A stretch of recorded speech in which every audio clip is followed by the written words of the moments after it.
S, வீடு, schools, hotels, store room இங்கெல்லாம் partition wall கட்டணும்னாலும் இப்போ பில்டிங் போனஸோட first choice Renocon Rapid Wall Panels. No compromise. உங்க சைடுலயும் எங்க சைடுலயும். It's a GT promise. GT Holidays, South India's #1 travel brand. பொண்ணு வந்து சொல்லியிருக்கா, இல்லப்பா நீங்க வந்து தியாக்கு தான் போடணும்னு. அம்மா வந்து தாவேக்காக்கு போட்டிருக்காங்க. அப்பா வந்து இல்ல நான் போட முடியாது, நான் வந்து எப்பொழுதுமே நான் ஒரு கட்சிக்கு தான் போடுறேன், அந்த கட்சிக்கு தான் நான் போடுவேன் அப்படின்னு சொல்லிட்டு போயிருக்காரு. எலெக்ஷன் டே முடிஞ்சதுல இருந்து ரிசல்ட் டே வரைக்கும் அந்த பொண்ணு வந்து அவங்க அப்பாவோட பேசுறாங்க. திமுக வந்து யூடியூப் ஆட்ஸ்லயும் கூகுள் ஆட்ஸ்லயும் ஃபுல்லா ஃபோக்கஸ் பண்ணாங்க. திமுகவினுடைய இன்ஃபேக்ட் எனக்கு நான் என்னன்னா, நான் முதல்ல சொல்லிட்டு இருக்கேங்க, நான் வந்து அட்லீஸ்ட் 6 மாசமா நான் சொல்லிட்டு இருக்கேன் டிஎம்கே தோக்குது அப்படின்னு சொல்லிட்டு. ஆன்டி இன்கம்பல்சி அவ்வளவு ஹெவியா இருந்தது. சோ இந்த ஆட் எல்லாம் திரும்பி திரும்பி பார்க்க மக்களுக்கே ஒரு கோபம் வர ஆரம்பிச்சிருச்சு. திமுக பொறுத்து மட்டும் ஒரு அபார்ட்மெண்ட் தேர்தலை சந்திக்கணும்னா கூட ஒரு கூட்டணி தேவை. அவங்களால கூட்டணி இல்லாம அவங்களால சந்திக்கவே முடியாது. ஓகே, அப்படிங்கிற பட்சத்துல இப்ப அவங்க கூட இருக்கிறவங்க யார் இருக்காங்கன்னு தெரியாது. இப்ப மதிமுகவே வந்து அவர் வந்து தீப்பொட்டி சின்னத்தை நின்றுதானே இத்தனை அவங்க மினிஸ்டரா இருப்பாங்க. மனிதநேய மக்கள் கட்சி மினிஸ்டரா இருப்பார். ஓகே, சோ யார் அவர் கூட இருக்க போறாங்க அப்படின்னு தெரியல. நீங்க சவுத்ல ஜெயிக்கல அப்படின்னா அது காரணம் என்ன? முக்குலத்தவங்களை விட்டு போயிட்டாங்க. உங்க மேல நம்பிக்கை இல்ல அவங்களுக்கு.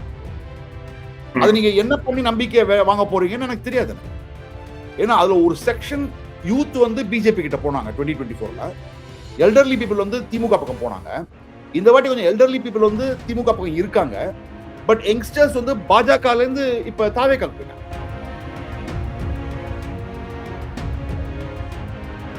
அதே மாதிரி நிறைய பேர் வீட்டுலங்க இந்த ஒரு வாட்டிப்பா விசிலுக்கு போடுங்கப்பா, இந்த ஒரு வாட்டி மட்டும் விசிலுக்கு. சோ இந்த ஒரு வாட்டி மாற்றம்காக அப்படின்னு ஒரு வாட்டின்னு கேட்டது, அது ஒரு வாட்டியா நிக்க போதா இல்ல they're going to get again and again? That depends upon Vijay's performance.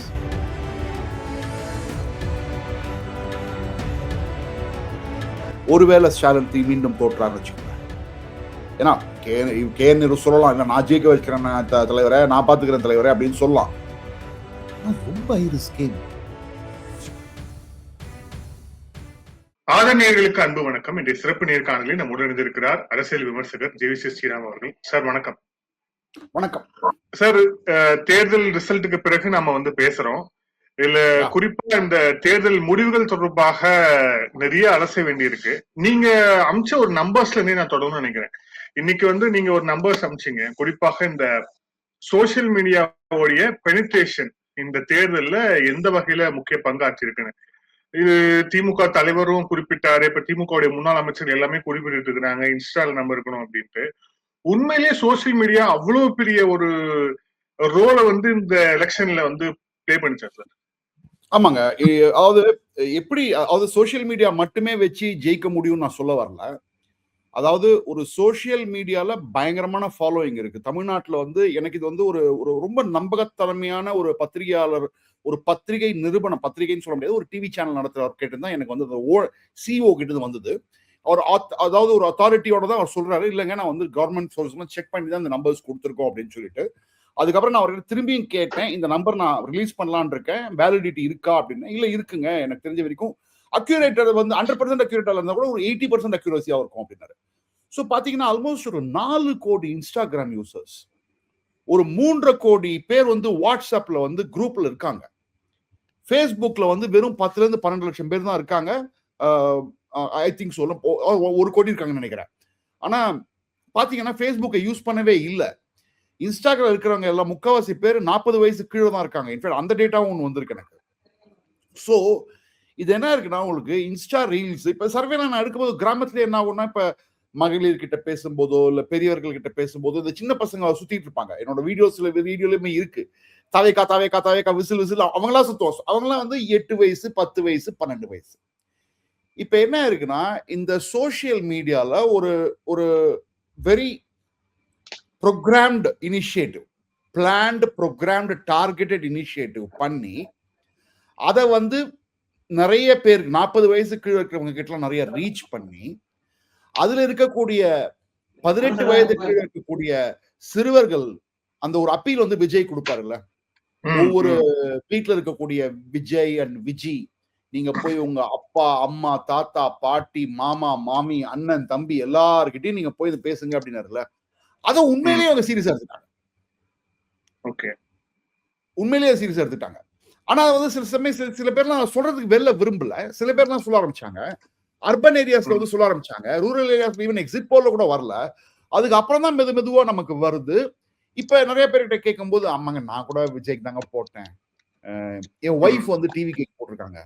Okay, என்னோட ரொம்ப நெருங்கிய நண்பர், அவருடைய நண்பர், அவர் என் வீட்டுக்கு வந்திருந்தார் ஒரு வாரத்துக்கு முன்னாடி. அப்ப சொல்றாரு, அவருடைய நண்பருடைய மனைவி பொண்ணு வந்து சொல்லியிருக்கா, இல்லப்பா நீங்க வந்து தியாகி தான் போடணும்னு. அம்மா வந்து தாவேக்காக்கு போட்டிருக்காங்க. அப்பா வந்து இல்ல நான் போட முடியாது, நான் வந்து எப்பொழுதுமே நான் ஒரு கட்சிக்கு தான் போடுறேன், அந்த கட்சிக்கு தான் நான் போடுவேன் அப்படின்னு சொல்லிட்டு போயிருக்காரு. எலெக்ஷன் டே முடிஞ்சதுல இருந்து ரிசல்ட் டே வரைக்கும் அந்த பொண்ணு வந்து அவங்க அப்பாவோட பேசும். இந்த மாதிரி நிகழ்வுகள்லாம் இருக்கு. இப்ப நீங்களே வந்து உங்களுக்கு ஞாபகம் இருக்கும்னு நினைக்கிறேன், எனக்கு ஞாபகம் இருக்கு. நீங்களே வந்து எலெக்ஷன் டே இன்னைக்கு காலையில எனக்கு போன் பண்ணி, சார் நம்ம எதிர்பார்த்ததெல்லாம் விட அதிகமா இருக்கு, நான் ஒரு இன்ஃபர்மேஷனா உங்களுக்கு சொல்றேன், உங்களுக்கு யூஸ்ஃபுல்லா இருக்கும் அப்படின்னு நினைச்சிட்டு தான் சொல்றேன் அப்படின்னு நீங்க சொன்னீங்க. சென்னையில நீங்க பாத்துக்கிட்ட. So this is the reality sir. ஆனா இதுல 2 கேள்வி இருக்கு சார். என்ன அப்படின்னா, இப்போ இது எல்லாமே ஆர்கனைஸ்டா நடந்ததா இல்ல ஒரு இன்ஆர்கனைஸ்டா நடந்ததா அப்படிங்கிற ஒரு கேள்வி இருக்கு.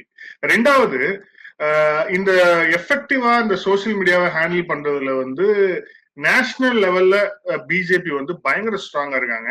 அதே மாதிரி ஸ்டேட் லெவல்ல பே பண்ணி எப்படி ப்ரமோட் பண்ணாங்க, விக்ரஸா டிஎம்கே பண்ணாங்க அப்படிங்கறத பார்த்தோம். சோ இப்ப இவங்க 2 பேரையும் தாண்டி ஒரு மாஸ்டரா வந்து டிவிக்கே வந்திருக்கு அப்படின்னா, இது உண்மையிலேயே ஆர்கனைஸ்டா இல்ல இன்ஆர்கனைஸ்டா, இது எப்படி நடந்திருக்கும்னு நினைக்கிறீங்க? அதாவது பிஜேபி வந்து சோசியல் மீடியால நல்லா பர்ஃபார்ம் பண்ணுவாங்க. ஆனா அந்த சோசியல் மீடியா வந்து ட்ரெடிஷனல் சோசியல் மீடியா. உங்களுக்கு ட்விட்டர், உங்களுக்கு வந்து யூடியூப், இதெல்லாம். இன்ஸ்டாகிராம்ல பாத்தீங்கன்னா, இன்ஃபேக்ட் ஈவன் நவ் பாத்தீங்கன்னா இன்ஸ்டாகிராம்ல வந்து பிஜேபி வந்து ட்ரெயிலிங் தான். அதிமுகவை பொறுத்த மட்டும் சோசியல் மீடியான்னு ஒண்ணு கிடையவே கிடையாது. சோ இங்க பிஜேபி வந்து அந்த அளவுக்கு பெரிய டிராக்ஷனும் கிடையாது. BJP was not a major partner here. Okay, in fact பிஜேபிலேயே தமிழ்நாட்டுல even Annamalai was the leader. என்கிட்ட நிறைய வாட்டி சொல்லிக்கிறார், அவரே சொல்லிக்கிறார், சார் ஹேஷ்டாக் ட்ரெண்டிங் தான் சார் நம்ம பசங்க நல்லா பண்றாங்க, கான்டென்ட் ஹெவி கான்டென்ட்லாம் ரிசர்ச்லாம் வந்து இன்னும் கொஞ்சம் பண்ணும் சார், இன்னும் வேலை பண்ணும். அதுக்கெல்லாம் ஹேஷ்டாக் ட்ரெண்டிங் பண்ண சொன்னீங்கன்னா பின்னி பிக்சர் எடுத்து இது பண்ணுவாங்க, நம்பர் 1 வந்துருவானுங்க. ஓகே, இப்ப மோடி வராரு அப்படின்னா நம்பர் 1 ட்ரெண்ட் ஆகணுமா, அது எங்களுக்கு தெரிஞ்சிச்சு, பசங்களுக்கு தெரிஞ்சிருச்சு, நான் ஒன்னும் சொல்ல வேண்டிய அவசியமே கிடையாது. அதிமுக பொறுத்த மட்டும் அந்த பக்கமே தெரியாது அவங்களுக்கு. அப்படிங்கிற ஒரு உலகம் இருக்கா அப்படிங்கறதே அதிமுக தெரியாது. திமுக வந்து யூடியூப் ஆட்ஸ்லயும் கூகுள் ஆட்ஸ்லயும் ஃபுல்லா ஃபோக்கஸ் பண்ணாங்க.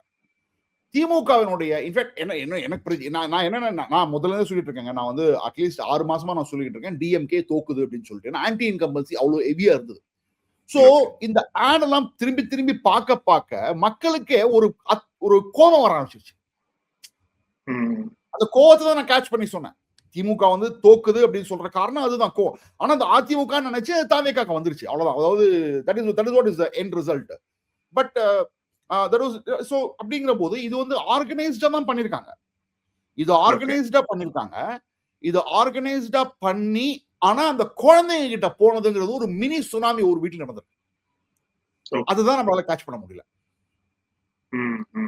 ஓகே, இப்ப நான் எனக்கு வந்து என்னோட ஃப்ரெண்ட், ஒரு க்ளோஸ் ஃப்ரெண்ட் இருக்காரு. அவர் வந்து was a director at Microsoft. He has been doing these kind of campaigns for a long time. Now he's a consultant.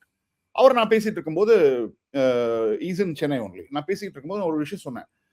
இந்த பேர் நான் கேள்விப்படுறேன், சிவகாசியில வந்து இந்த பசங்க வந்து தாவேக்கா பசங்க வந்து நிறைய ரெஸ்டாரண்ட்ஸ்க்கு, கடைக்கு அங்கெல்லாம் போய் வந்து அட்வர்டைஸ்மெண்ட் ப்ரமோஷன், அவங்களோட இன்வால்வ்மெண்ட், அதே மாதிரி அவங்களோட வாட்ஸ்அப் குரூப்ல யார் யார் இருக்காங்க சிவகாசி சுத்தி இருக்கிற கிராமங்கள்லாம் அப்படின்னு பார்க்கும்போது, கடைசியா they located they zeroed in on beauty parlour. அவங்க மற்ற ரெஸ்டாரண்ட்ஸ், கேண்டீன் எல்லாமே ஏன்னா அவனுக்கு என்ன தெரியும், எங்களுடைய டார்கெட் மார்க்கெட் வந்து பியூட்டி பார்லர். ஏன்னா பியூட்டி பார்லருக்கு மகளிர், சோ விமன் ஃபோக்கஸ்ட். சோ இது நம்ம யோசிச்சே பார்க்க மாட்டோம். ஆனா அங்க வந்து நீங்க பாத்தீங்கன்னா கேம்பெயின் மெட்டீரியல் எதுவுமே இருக்காது, எல்லாமே வெர்ச்சுவல் தான். இப்ப நான் வந்து இப்ப வந்து தென்காசி, ராஜபாளையம்லாம் ஜஸ்ட் எலெக்ஷனுக்கு ஜஸ்ட் லாஸ்ட் ஃபியூ டேஸ் சனிக்கிழமை அன்னைக்கு நான் இருந்தேன். அதாவது அந்த சவுத்தே அப்பதான் பார்த்தேன்.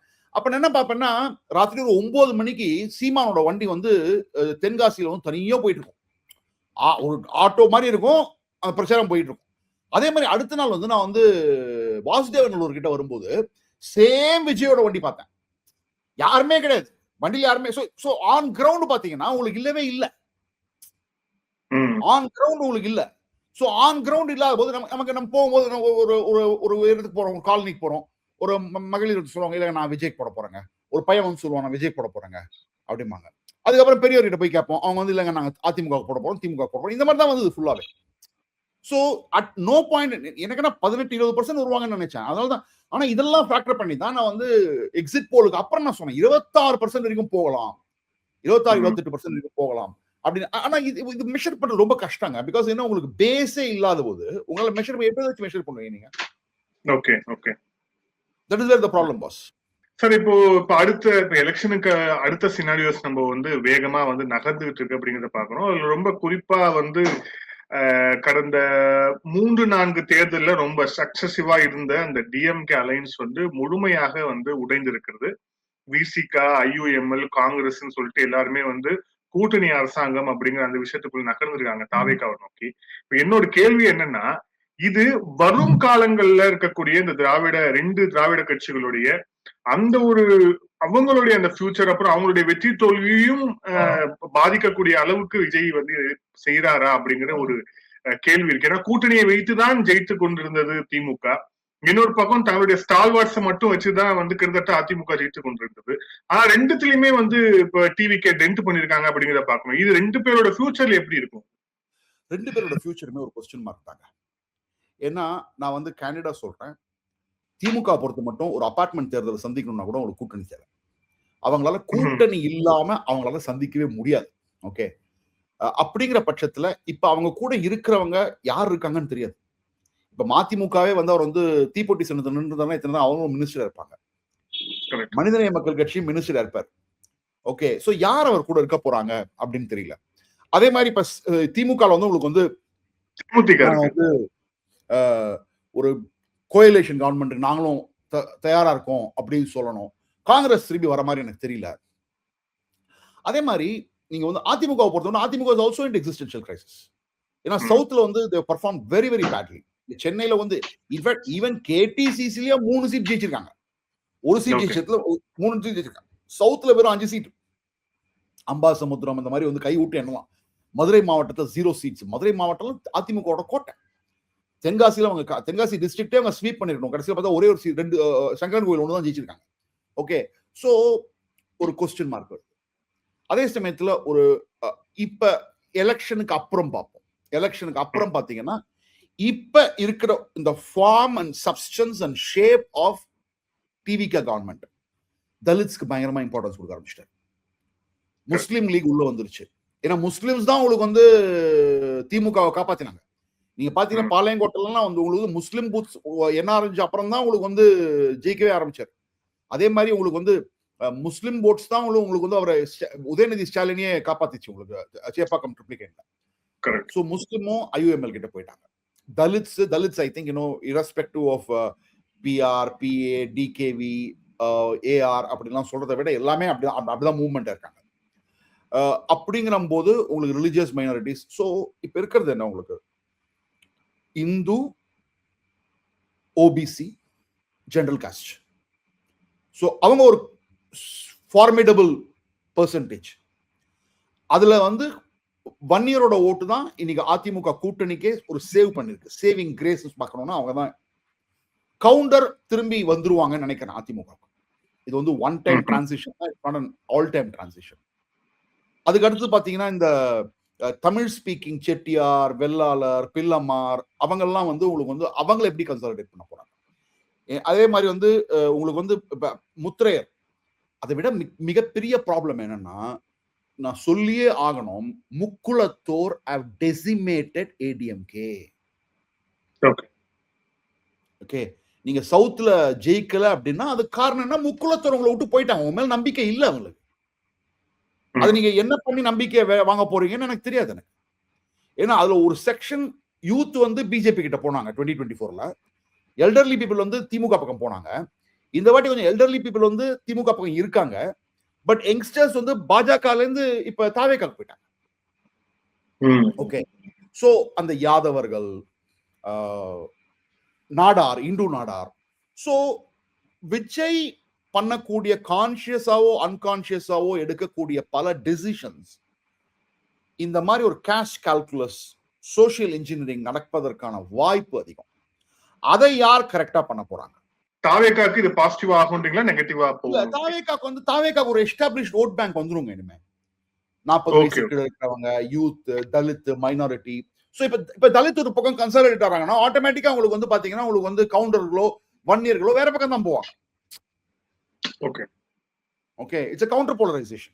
See, இதுதான் பிராக்டிகல் நான் பாக்குறேன். சோ அதுல யார் வந்து இதை வந்து ஃபாஸ்டா பண்ண போறாங்க? எந்த கூட்டணி? திமுக கூட்டணியா, அதிமுக கூட்டணியா? ஏன்னா இப்ப நான் வந்து நாயுடு ரெட்டியார்லாம் கூட பேசல. Naidu Reddiar Telugu speaking linguistic minorities, I think they will go with DMK. They will go with DMK because preferably the leaders are there. So என்ன சேகர் பாபு இருக்காரு. சோ யாவது அதே மாதிரி நிறைய பேர் வீட்டுலங்க இந்த ஒரு வாட்டிப்பா விசிலுக்கு போடுங்கப்பா, இந்த ஒரு வாட்டி மட்டும் விசிலுக்கு. சோ இந்த ஒரு வாட்டி மாற்றம்காக அப்படின்னு ஒரு வாட்டின்னு கேட்டது, அது ஒரு வாட்டியா நிக்க போதா இல்ல they're going to get again and again? That depends upon Vijay's performance.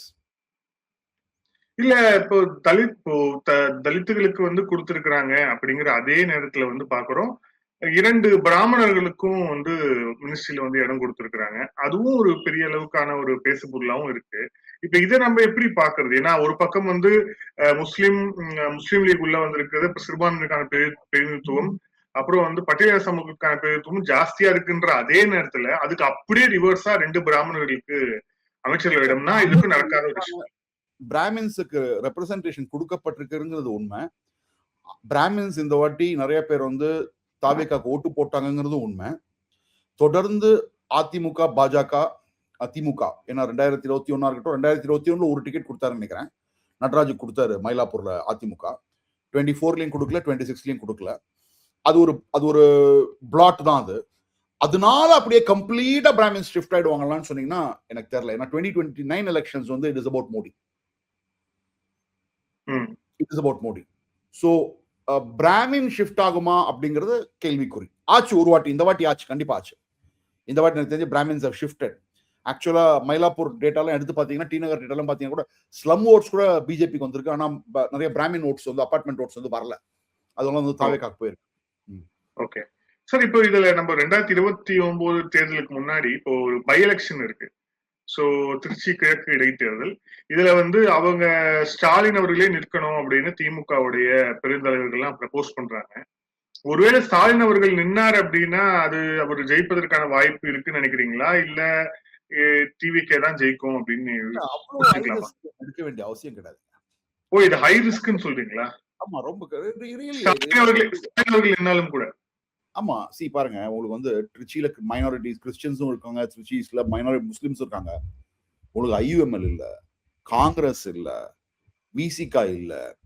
Okay, அப்படிங்கிற பொழுது அதே மாதிரி விஜய் வந்து இப்பதான் வந்து அவர் வந்து விட்டு கொடுக்குற சீட்டு, அவர் வந்து விட்டு கொடுக்குற சீட்னா யாராவது முக்கியமான நபரை தான் நிற்க வைப்பார். அந்த பேரும் நான் சொல்ல விரும்பல, ஆனா என் மனசுல இருக்கு, சில பேர்லாம் என் மனசுல இருக்கு. ஸோ அவர் வந்து ஒரு முக்கியமான கேண்டிடேட் தான் நிற்பாரு. அதே மாதிரி நார்மலி கவர்மெண்ட், இன்கம்பென்ட் கவர்மெண்ட்டுக்கு ஃபேவரபிளா தான் ஒரு பை எலெக்ஷன் போகும். அதான் பார்த்துக்கிட்டு இருக்கோம், நம்ம தொடர்ந்து பார்த்துக்கிட்டு இருக்கோம். விஜயினுடைய சரிஷ்மா இப்பதான் மேல ஏற ஆரம்பிச்சிருக்கு. ஓகே, தான் ஸ்டார்டிங், ஏறும். இன்னும் 2 வருஷத்துக்கு வந்து பீக்ல போகும். ஓகே, ஸோ அந்த டயத்துல நீங்க வந்து இந்த மாதிரி ஐரிஸ் கேம் எடுத்து ஒருவேளை ஸ்டாலின் மீண்டும் தோற்றாருன்னு வச்சுக்கோங்க. ஏன்னா கே சொல்லலாம், இல்ல நான் ஜெயிக்க வச்சுக்கிறேன் தலைவரை, நான் பாத்துக்கிறேன் தலைவரை அப்படின்னு சொல்லலாம். ரொம்ப ஐரிஸ் கேம் எதுக்காக நீங்க பண்றீங்க? உங்களை ரிஜெக்ட் பண்ணிட்டாங்க. நீங்க அதுக்காக நீங்க வந்து அதுக்கு வந்து பொறுப்பை ஏத்துக்கிட்டீங்க தலைவரா. ரொம்ப அருமையா எடுத்துக்கிட்டார் தலைவர் வந்து திமுக தலைவர் வந்து அந்த ரெஸ்பான்சிபிலிட்டியா. இல்ல, சட்டமன்றத்தில் அவர் இருந்தாருன்னா அது இன்னும் எஃபெக்டிவா திமுக இருக்காரா? 2வது, இது ஒரு மைனாரிட்டி கவர்மெண்ட் அப்படிங்கிற அந்த பார்வை இருக்கிறதால அதுல ஏதாவது கடைசி நேரத்துல வந்தா மீண்டும் ஒரு முதல்வராக வாய்ப்பு இருக்குன்னு கூட அவங்க யோசிக்கலாம்ல. சி, இந்த mandate was clearly against DMK. I think அதை அவர் புரிஞ்சுட்டார். அதாவது ஸ்டாலின் கிட்ட நான் எவ்வளவு விஷயம் கிரிட்டிசைஸ் பண்ணலாம், ஆனா ஒரு விஷயம் நான் சொல்லவே மாட்டேன். 2016 இருந்து 2021 வரைக்கும் அவருக்கு எவ்வளவு ஆப்பர்ச்சுனிட்டி கிடைச்சது. இப்ப கலைஞர் கருணாநிதியா இருந்தாருன்னா டாப்பிள் பண்ணிட்டு ஜெயலலிதா மறைவிற்கு பிறகு சிஎம்ஆவே ஆயிருக்கலாம். அவர் ஆகல. அவர் மக்கள் தேர்ந்தெடுக்கப்பட்ட ஒரு சிஎம் தான் ஆகணும்னு ஆசைப்பட்டார், அதை நிரூபிச்சிட்டாரு. சோ அவர் ஐ திங்க் இந்த ரிஸ்க் கேம்ல ஆடக்கூடாதுங்க. திருச்சி ஈஸ்ட்ல அவர் நின்னார்னா it is a risk. See, ஜெயிக்கலாம், தோற்றால் என்ன ஆகும்? இல்ல அப்படியே இன்னொரு சைடுல நம்ம வந்து அதிமுகவை பாக்குறோம். இதுல 25 எம்எல்ஏக்கள் அவங்க இப்போ விஜய் அவர்களால கைவிடப்பட்டாங்க அப்படின்ட்டு ஒரு செய்தி தான் இன்னைக்கு பிரபலமா போயிட்டு இருக்கு அப்படிங்கிறத பாக்குறோம். மீண்டும் அவர்களை எடப்பாடி பழனிசாமி அவர்கள் உள்ள சேர்த்துப்பாரா, சோ மீண்டும் அதிமுகவோட எழுச்சி எப்படி இருக்கும் அப்படிங்கிற அந்த ஒரு கேள்வியெல்லாம் வந்துகிட்டு இருக்குது. ஒரு பக்கம் அவங்க பொதுக்குழுவை போட்டணும், தலைவரை மாத்தணும் அப்படிங்கிற அந்த கோரிக்கையோடையும் அப்படியே டிராவல் ஆகிறாங்க. பட் இப்போதைக்கு பொசிஷன்ல அவர் தான் அப்படின்னு அவங்க சொல்றாங்க.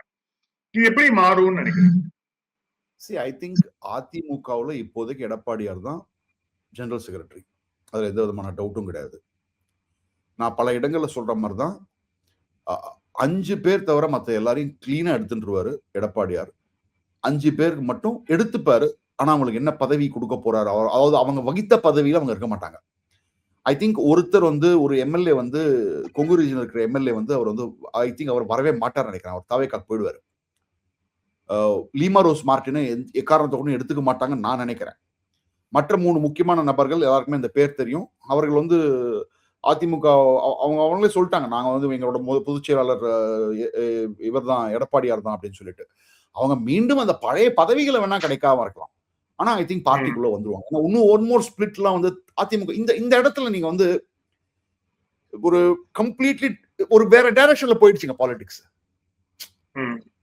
ஓகே, இப்ப நான் சொல்றேன்னு தப்பா நினைக்க கூடாது. இந்த பழைய நேம்ஸ் எல்லாம் பாத்தீங்கன்னா மதுரை டிஸ்ட்ரிக்டே எடுத்துக்கோங்க, செல்லூர் ராஜு, மேலூர் எம்எல்ஏ, ஆர்பி உதயகுமார், ராஜேந்திரப்பா, இவங்கெல்லாம் ரிஜெக்ட் பண்றாங்க மக்கள் வேண்டான்றாங்க.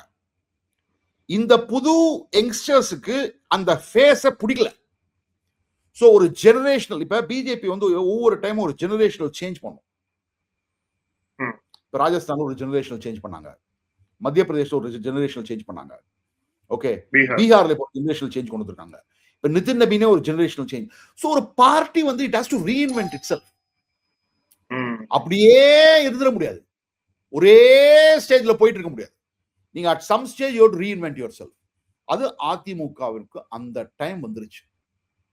ரீஇன்வென்ட் பண்ணி அவர்களுடைய பாலிசிஸ், ப்ரோக்ராம், அவர்களுடைய லீடர்ஷிப் எல்லாமே எடப்பாடியார் அட் த டாப்.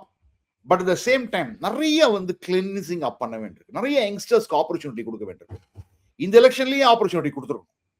இந்த எலெக்ஷன்ல அவங்களுக்கு டேலண்ட் இருக்கு, டேலண்ட் இல்லாம இல்ல. இப்ப நான் பேரே கூட சொல்லலாம். இப்ப பாத்தீங்கன்னா Kalyana Sundaram is an excellent person. அதே மாதிரி தேமுதிக கலந்து ஒருத்தர் வந்தார், பாபு நினைக்கிறேன் அவர் பேரு, நினைக்கிறேன், எக்ஸ்எம்எல்ஏ. அதே மாதிரி கோவை சத்யன், காளியம்மாள், அது மாதிரி இப்ப கடையநல்லூர்ல எம்எல்ஏ, பாப்புலர் நேம் அவரு. சோ இது மாதிரி நிறைய பேர் இருக்காங்க. என்னன்னா, ஆனா இந்த ஓல்ட் பீப்புள், அதாவது அந்த கட்சி அப்படியே வச்சுட்டு இருந்திருக்காங்க. எங்களுக்கு தான் பூத்து தெரியும், எங்களுக்கு தான் இது தெரியும், எல்லாமே தெரியும். எல்லாம் 75-80 வயசு ஆயிடுச்சு நிறைய பேருக்கு. அந்த அஜிலிட்டி கிடையாது. சோ நீங்க அஜிலிட்டி, இன்னைக்கு அஜிலிட்டி பயங்கர முக்கியம். இன்னைக்கு ஸ்பீடு, அஜிலிட்டி இதெல்லாம் தான் முக்கியம். ஏன் துரைமுருகனே தோக்குறாருங்க, 3வது இடத்துக்கு வந்திருக்காரு நினைக்கிறேன், ரைட்? கரெக்ட்.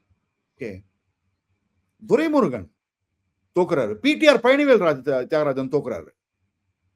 ஓகே, சோ உங்களுக்கு ஒரு ஒரு ஒரு பயங்கரமான சேஞ்ச் எதிர்பார்க்கறாங்க இந்த election. Message from the people அதுதான். சோ அதிமுக தன்னை ரீஇன்வென்ட் பண்ணிக்கணும். ஓகே, அதுக்கு உள்ள இருக்க லீடர்ஸே போதுங்கிறீங்களா, இல்ல வெளிய இருந்து யாராவது வரணுங்கிறீங்க? ஏன்னா வெளில இருந்து நிறைய நேம்ஸ் சொல்லப்படுது. பிளஸ் ஒரு பாப்புலர் ஃபேஸுக்கு இன்னொரு பாப்புலர் ஃபேஸ் தான் கொண்டு வரணுங்கிற பேச்செல்லாம் கூட சஜஷன்ஸாவும் வருது, பேசிட்டு இருக்காங்கன்னு சொல்லப்படுது. வருவாரா, அந்த பாப்புலர் ஃபேஸ் வர தயாரா இருக்காரா, அந்த பாப்புலர் ஃபேஸ் இப்ப வந்தாருன்னா அது மக்கள் கிட்ட எடுபடுமா, அப்படிலாம் கேள்வி இருக்கு. சோ இல்ல, நான் என்ன சொல்றேன், முதல்ல அதை விட்டுருங்க. ஏன்னா அது உங்க கையில இல்லாதது. அந்த பாப்புலர் ஃபேஸ் வருவாரா, பாலிடிக்ஸ் வர தயாரா இருக்காரா, அதிமுக வர தயாரா இருக்கா, பதவியில ஆசை இருக்கா, இது எல்லாமே பெரிய பெரிய கொஸ்டின் மார்க். நீங்க அதுக்கு முன்னாடி நிறைய விஷயம் பண்ணலாமே.